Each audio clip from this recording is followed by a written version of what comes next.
My husband's whole family sat there with smug little smiles on their faces while the lawyer read his will. They couldn't wait to see me get nothing, and that's exactly what happened. Not one word about me. Not a single penny left in my name. My stepson leaned over and whispered, "Guess he finally came to his senses." Like I was some mistake they were happy to erase. So I stood up, calm as could be, and pulled a folder out of my bag. I handed it right to the lawyer. Inside were papers they thought they had hidden forever, proof that everything they tried to steal from me was actually mine all along. And that was only the start. Let me back up a little. My name is Edna Ray Whitmore. I'm 65 years old. I sat in that room, feeling like an outsider in the life I had built for 40 years. I wore the navy blue dress my husband loved, the one he said made my eyes look like the Mississippi River at sunset. In my hand, I held a little velvet pouch with his cufflinks, because I thought today would be about honoring him. Instead, I watched his children treat me like I was nothing. The room smelled musty, like old money and papers no one had touched in years. Nobody would look me in the eye except Dylan, my stepson, who stared at me like he was a buzzard waiting to pick my bones clean. Guess he finally came to his senses, he muttered again while the lawyer flipped the last page. My name wasn't there, not for the house I'd cleaned every Saturday since 1986, not for the lake cabin I helped pay taxes on, not even for the silly dog statue my husband loved more than anything on TV. I didn't cry, I didn't even speak. I looked at Dylan, then at Lena, his half-sister, who was already pulling out her phone like she was about to sell off the furniture before I was out the door. The lawyer looked so uncomfortable, like he wished he could vanish. "Are we done?" Dylan asked, stretching like he was ready to check this off his to-do list. That's when I spoke, my voice steady and quiet. "Actually, I have something to add." I reached into my purse, not the little one I carried every day, but the sturdy one with the strong bottom. The one I used when I knew I'd have to carry something heavy. I handed the lawyer a thick manila folder. I didn't look at anyone while he opened it, but I saw his face turn white as a sheet. He flipped through the papers once, then again, slower. Finally, he looked up at me like I'd just handed him something sacred. "Where did you get this?" he asked, voice shaking. "My husband," I said. 3 months ago, at our kitchen table. He used the same pen he signed the old will with. Inside that folder were all the real property deeds, updated and signed over to me, the house, the cabin, the boat, everything. But what really made Lena's jaw drop was the little USB drive clipped to the folder, the one labeled Final Recording. I turned and looked Dylan straight in the eye. His cocky grin was gone. Instead, he had this nervous twitch, the same one he got when he was caught stealing cash out of my husband's safe back in 2009. "What the hell is this?" he stammered, his voice cracking like we were on some cheap courtroom TV show. I didn't answer. I just picked up my coat and walked out of that boardroom like it was burning down behind me. Let them sit there and wonder what else I had kept. Let them scramble to figure out how to explain all this. I didn't drive straight home. I needed a place where no one could find me for a while, so I went to the little diner on the edge of town, the one Richard and I used to visit every Sunday after church. The booths were covered in cracked teal vinyl, and the waitress never wrote anything down but always got your order right. I slid into our usual corner booth and ordered a black coffee and a grilled cheese without even thinking.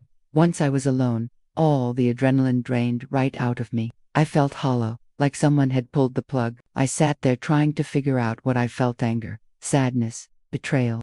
Mostly, I just felt like my life had been run over by a truck and I was still stuck to the tire. It wasn't really about the money or the property. It was the way they tried to wipe me out, like I didn't matter. Dylan with his smug little smirk. Lena with that cold look of victory. They thought they had buried me, along with Richard. But they were wrong. I wasn't dead. I was just getting started.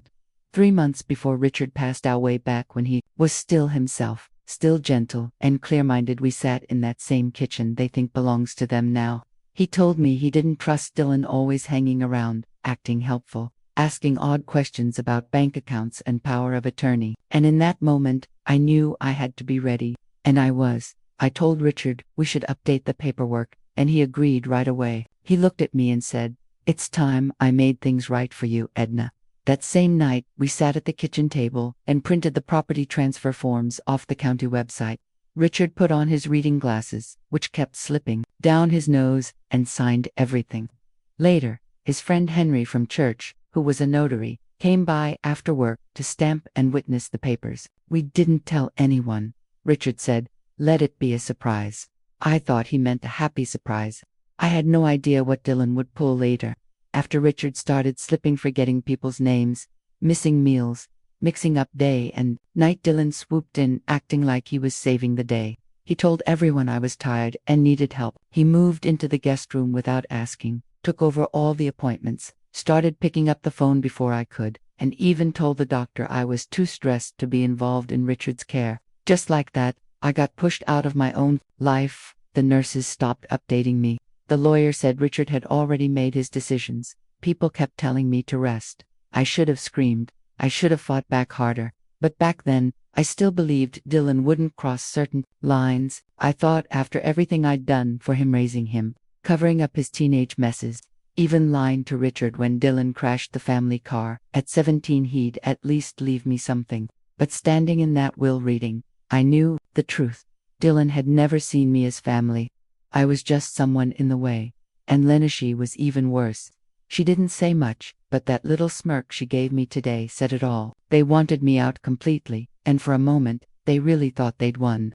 I finished my coffee and drove home slower than usual, thinking about what I needed to do next.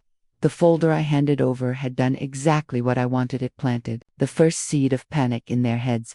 But that was only the beginning. They had no clue I'd saved everything: voice recordings, text messages, copies of every letter Dylan sent to the lawyer behind my back. I even had video from our security cameras of Richard telling Dylan to stop meddling, just 2 weeks before he died. I didn't know how much they had forged, but I did know one thing for sure. This was a war now, and I wasn't going to be the quiet widow who faded into the background. Not this time. The next morning, I woke up before the sun. I hadn't done that in weeks, maybe even months. And for the first time since Richard passed, I didn't lie there staring at the ceiling, wondering what had happened to my life. Had a plan. I pulled on my thick robe, the one with the tear in the pocket Richard used to tease me about, and made a pot of coffee strong enough to snap me awake. As I stood at the kitchen sink, watching the sky change from gray to orange over the trees, I felt this steady, quiet fire in my chest. It wasn't just anger, it was something deeper, something that grows after years of being overlooked and underestimated. I walked into Richard's old study, the room Dylan tried to lock me out of when he moved in, and pulled open the hidden cabinet behind the bookshelves. That's where I kept the real folder, the original one, not the copy I'd handed the lawyer. Inside was everything. Notarized deeds, videos of Richard signing them with his hand shaking but his voice clear, receipts from the lawyer we paid the year before, even an email from Richard to his attorney confirming he wanted the property left to me. And just in case, I had a backup USB drive hidden in a little pill bottle buried under the frozen veggie lasagna in the freezer. I wasn't stupid. I knew one copy wouldn't be enough. I sat down at Richard's old desk and made a list of what I had and what I still needed. A second opinion from a lawyer who didn't work with Richard's old firm. A digital backup to send to my daughter Kareth. One I hadn't talked to in 5 years. And a plan for when Dylan tried to pull his next stunt, because I knew he would. Sure enough, by noon, there was a knock at the door. No buzz from the gate, no phone call first. Dylan just marched right up to the front steps like he owned the place. I didn't answer. I stood by the side window and watched him, in his fancy pressed suit, holding a big manila envelope, practicing whatever story he was about to tell me. After a minute, he knocked again, louder. "Edna, we need to talk about yesterday," he called out, trying to sound calm. I stayed quiet. Finally, he bent down, shoved the envelope through the mail slot, and walked back to his car. I waited until he was gone before I picked it up. Inside were copies of what looked like brand new will papers, dated just 3 weeks before Richard died, and a formal eviction notice. Dylan had signed it himself, claiming I was living there without permission. My hands shook, but not because I was scared. I was shocked at how fast he moved. I knew right then he wasn't done, and neither was I. He really thought I was finished. Dylan thought that one legal threat would scare me enough to pack my bags and leave. But what he didn't know was, I'd already called Henry, Richard's old friend from church who was a notary, and asked if he'd be willing to tell the truth about what he saw 3 months ago. Henry didn't even hesitate. He said he remembered it all perfectly. Richard's words, How clear-minded he was. Even the brand of whiskey we shared afterward. I had quiet allies. And I had something Dylan never would, a heart that wasn't rotten with greed. Later that night, I opened my laptop and started an email to Kara. It took me 20 minutes just to write the first line, and another 10 to finally hit send. I didn't expect her to write back, but I needed her to have the files, just in case. I attached the audio recording of Richard's last message, the one where he said he loved me and didn't want his kids to take everything. I knew if Dylan ever tried to drag this into court, that recording would be my proof. And deep down, I guess I hoped Kara would hear something in her father's voice, something that would remind her he wasn't all bad. And maybe, just maybe, she'd stop hating me for choosing him all those years ago. Either way, the line was drawn. This wasn't just about me anymore. This was about every single year I spent raising those kids, cleaning this house, and making Richard feel loved when no one else had the patience. Dylan hadn't just tried to steal the property. He tried to erase my entire life, and I wasn't going to let that happen. 3 days after he shoved that envelope through my door, I got a text from an unknown number. It just said, "You're going to regret doing this, old woman." I stared at it for a second, then laughed, loud and sharp. It wasn't a funny laugh. It was the kind that feels like something breaking loose inside you. Because if Dylan thought a mean little message, typed with his fat thumbs and his bruised ego, was going to scare me, he had no idea who he was dealing with. I took a screenshot of the text, then emailed it to my lawyer, along with the eviction notice and the so-called new will. After that, I called Henry to confirm our meeting the next morning. "You sure you want to stir this up, Edna?" he asked me softly. "It's already stirred, Henry," I said. "I'm just scraping the bottom now." That night, I barely slept, not just because I was nervous, but because old memories kept creeping in like weeds I thought I'd already pulled out. I remembered the first time Dylan called me just the housekeeper to one of his friends, when he was 13, and how Richard never corrected him. I remembered covering Lena's gambling debts 5 years ago, and how she acted like it never happened. I remembered all the Christmas dinners I cooked from scratch, only to be seated at the far end of the table like an afterthought. But what kept me up the most was Kara. I checked my email at least 20 times, hoping, maybe even praying she would reply. But there was nothing. Maybe she blocked me. Maybe she saw my name and hit delete. Or maybe she was reading that email over and over, trying to decide if I was worth forgiving. The next morning, I dressed like I meant business. Dark jeans, a blazer, no makeup, no jewelry. I didn't want to look fragile. I wanted to look like a woman who still had something left to lose. At Henry's office, he greeted me with a firm handshake and a fresh pot of coffee. Bless him. We sat in the back conference room with the blinds pulled shut. I laid everything out on the table, copies of the real deeds, Richard's signed letters, the video from the kitchen, and the audio recording. Henry listened to the message twice, then nodded slowly. He knew they were coming for him, Henry said. He just didn't know how fast. I looked at him and asked, "Will you testify that Richard was clear-headed when he signed the papers?" Henry didn't even blink. "Of course I will. I've known you both over 20 years. I know who you are and I know who they are." That meant more to me than I could ever say. On my way home, I stopped at the grocery store, like it was any ordinary Thursday. I bought things I hadn't in weeks: eggs, coffee, frozen chicken thighs. It hit me that I finally felt like I'd be staying here for a while. When I pulled into the driveway, I saw the gate code panel had been unscrewed and left hanging sideways, wires sticking out. It wasn't broken, but someone had definitely messed with it. That was Dylan's little message. I walked inside, locked every door, and sat down at the table. Then, I started printing everything: paper copies of every email, every photo, every document, even the screenshots. I labeled each envelope by date, and put them all into a sealed box with Kara's name written on top. If something happened to me, she'd know where to look. Just after midnight, my phone buzzed. This time, it was an email. No name, no hello, just one sentence. I heard the recording. He didn't sound like a monster.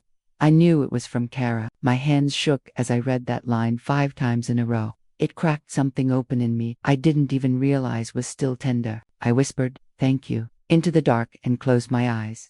There was still a long way to go. But for the first time in a long time, I knew I wasn't alone anymore. I woke up to the sound of my front gate creaking open.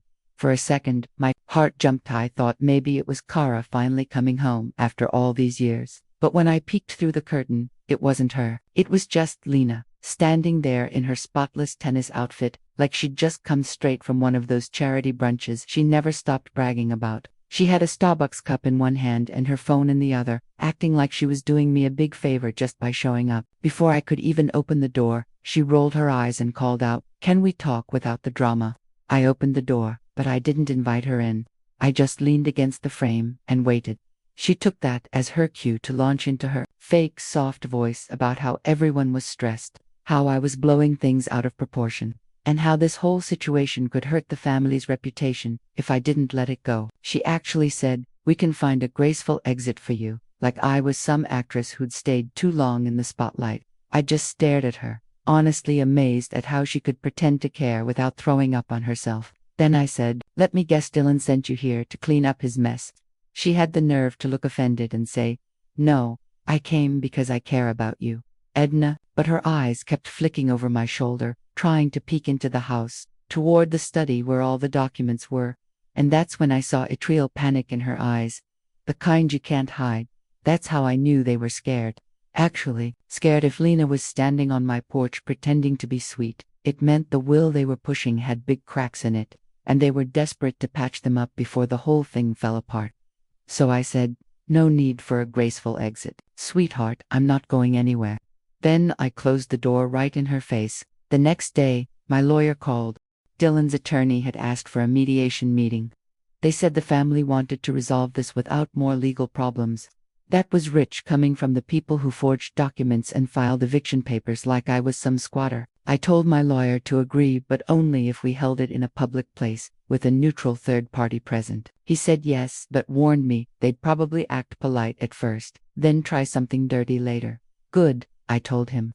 I hope they do, because now I had everything I needed.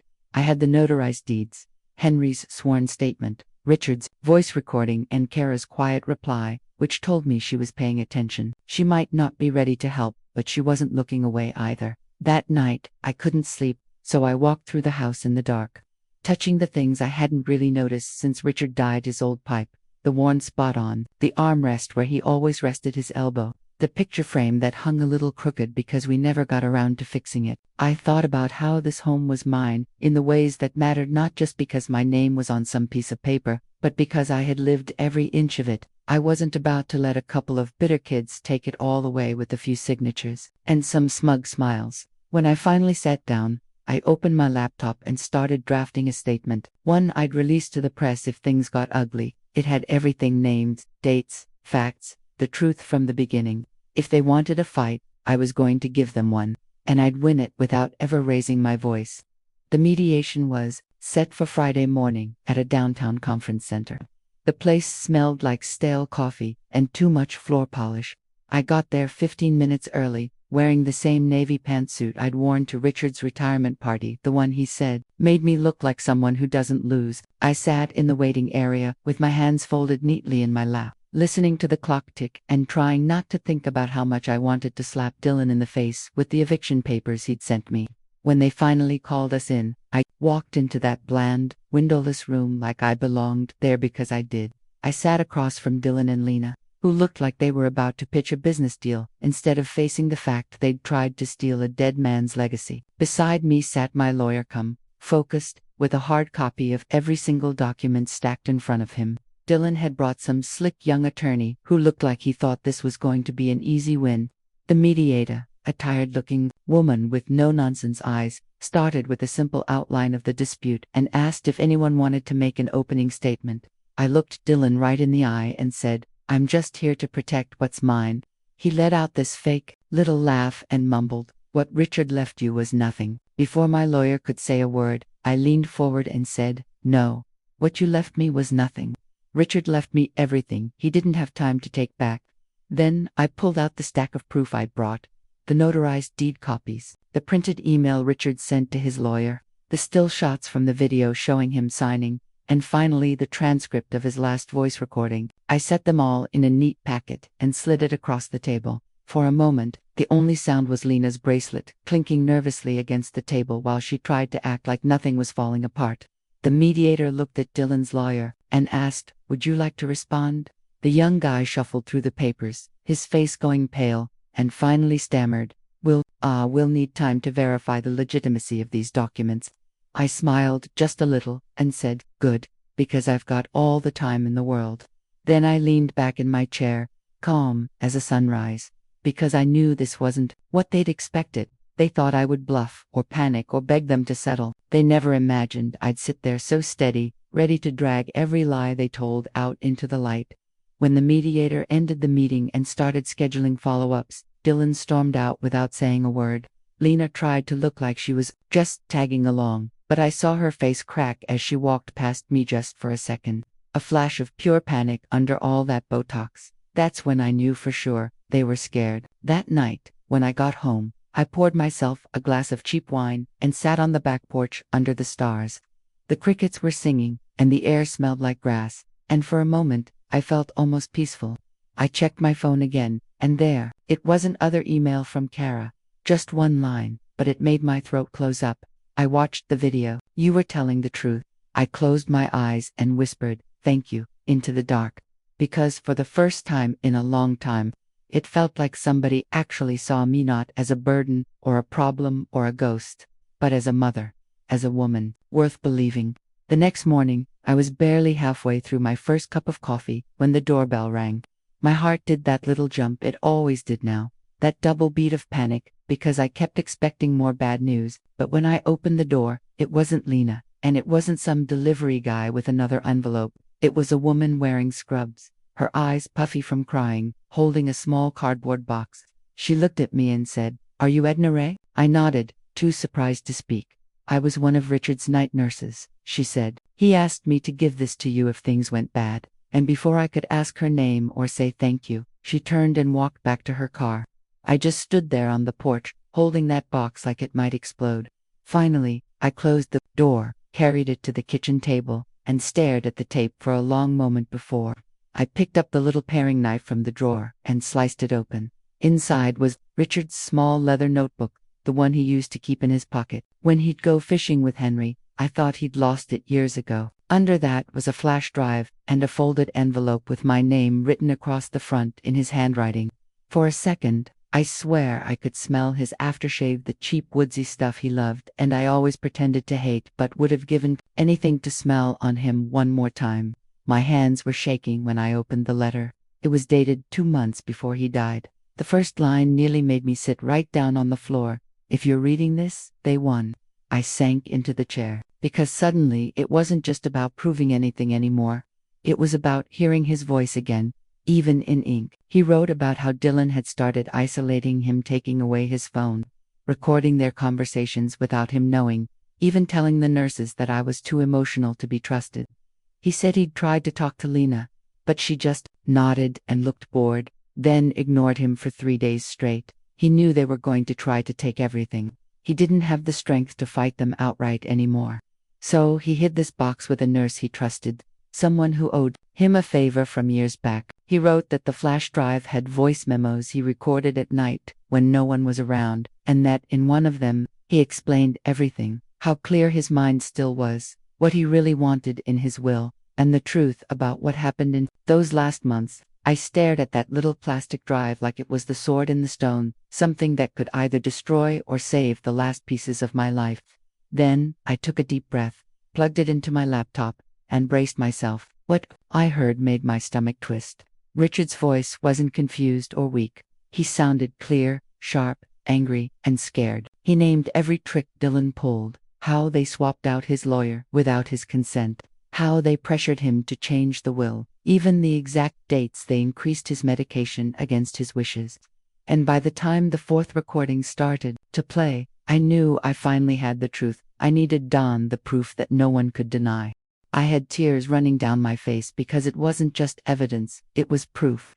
Proof that I wasn't crazy, that I hadn't imagined the change in Richard, that what I'd felt in my gut all along was real.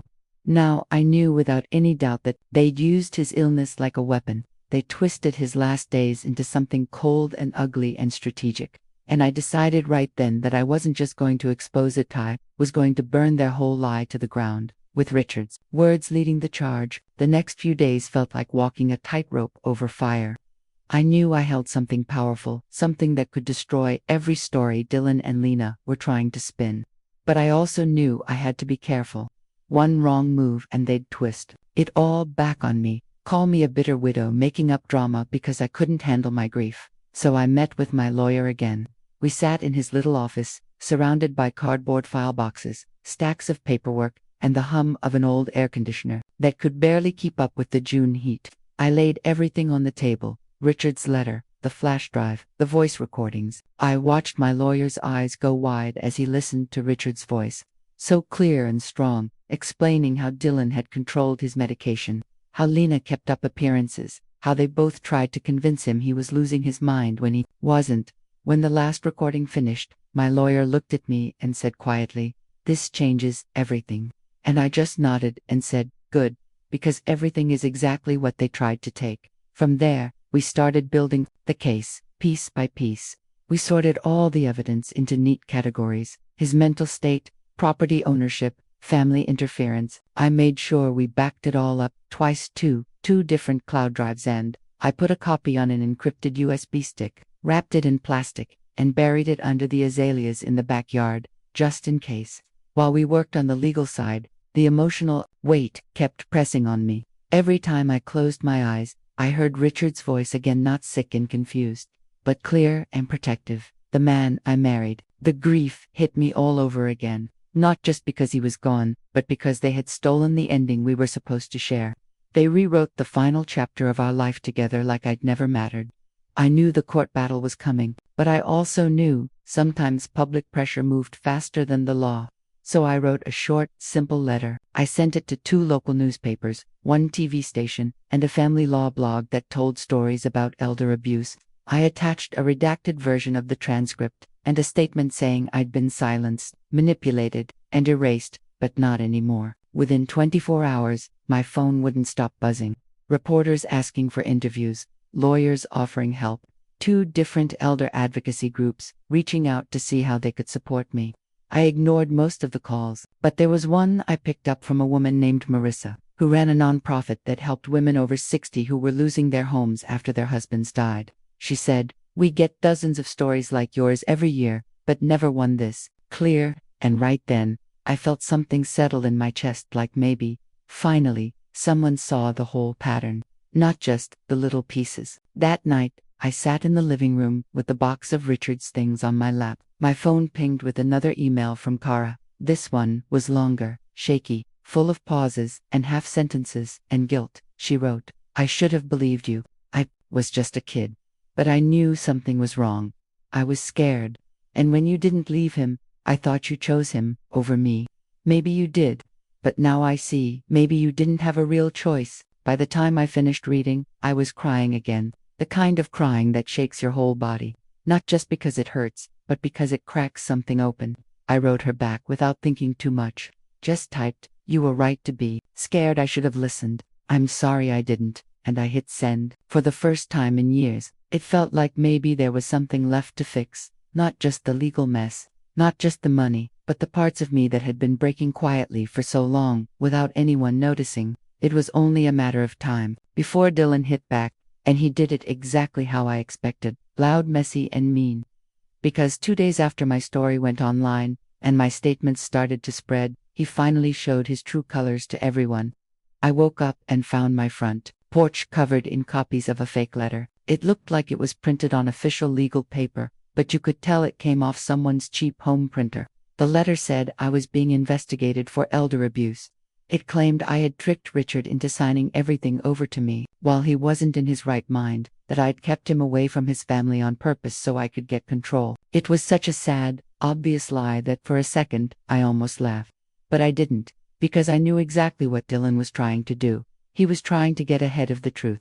He wanted to poison people's opinions before they had the chance to hear the real story. So I picked up every single copy, stuffed them into a trash bag, took a picture of the pile, and texted it to my lawyer with a short note. "He's escalating." The reply came back almost right away. "We're filing for a protective order and a harassment claim this afternoon."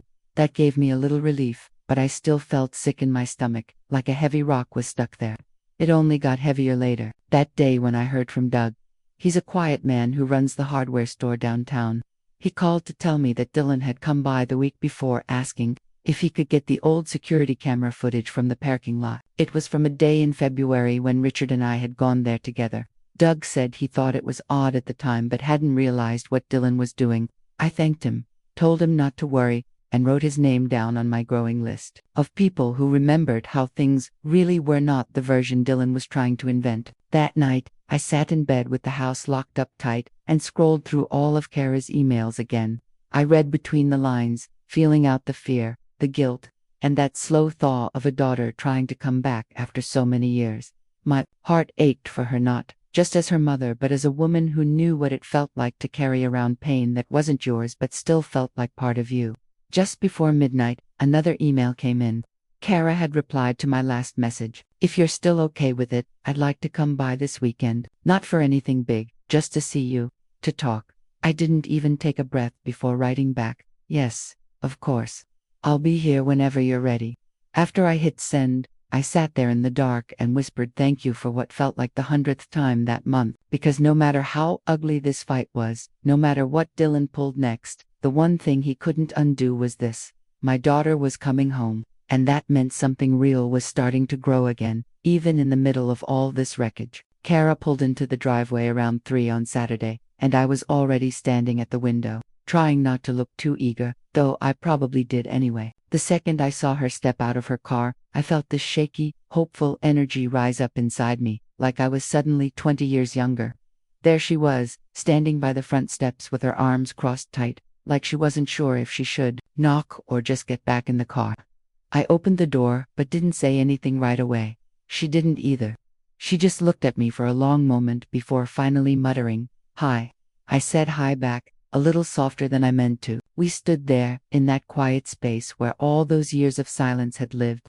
Then, I stepped aside, and she came inside, and I shut the door behind her like I was trying to keep the whole world out. She walked around slowly, taking in the house like she barely remembered it. Her eyes landed on the old family photos still on the shelves. One was of her as a teenager, holding a fishing pole next to Richard, both of them squinting in the sun. Then she looked down the hall that used to be her room. Finally, she looked back at me and said, "You didn't change much." And I told her, didn't want to. We sat down at the kitchen table. I'd made 2 mugs of tea, wasn't sure if she still liked Iton, set out some lemon bars from the recipe card she wrote when she was 14. I'd kept that card all this time. At first, we just sat there, sipping quietly. The silence wasn't warm yet, but it wasn't cold either. Then she asked, was it always this bad? I knew what she meant. She meant Richard, the house, the way everything got twisted over the years. I nodded and said, not at first, but it got there, and I stayed longer than I should have. She looked down at her mug and said, I used to wait for you to leave. My throat tightened. I'd always known, deep down, but hearing her say it made all the old guilt rush back. I reached across the table, put my hand over hers, and said, I should have left for you. I'm sorry. She didn't cry or pull away. She just let our hands rest there together for a long, quiet moment. Finally, she whispered, I know. I could have fallen apart right then, but I held it together because I could feel the first crack of healing between us, and I didn't want to rush it or scare it away, so I just let it be. After a while, we moved to the living room. I showed her the folder with all the documents and Richard's letter, not to make her feel bad for me, but because I wanted her to see the truth, the whole messy, painful, undeniable truth. She read every word quietly, her eyebrows pulled together, her mouth set tight. When she finished, she looked up at me and said, they really tried to erase you. And I told her, they thought they already had. She nodded, like she finally understood. She stayed for 3 hours, long enough to walk through the garden with me, long enough to ask if I still made those cinnamon rolls from scratch at Christmas. When she left, she hugged me so tight I could hardly breathe, and when I came back inside and sat on the couch alone, I didn't feel hollow the way I usually did. I felt full in a way I hadn't felt in years, because for the first time, something had come back to me instead of being taken away.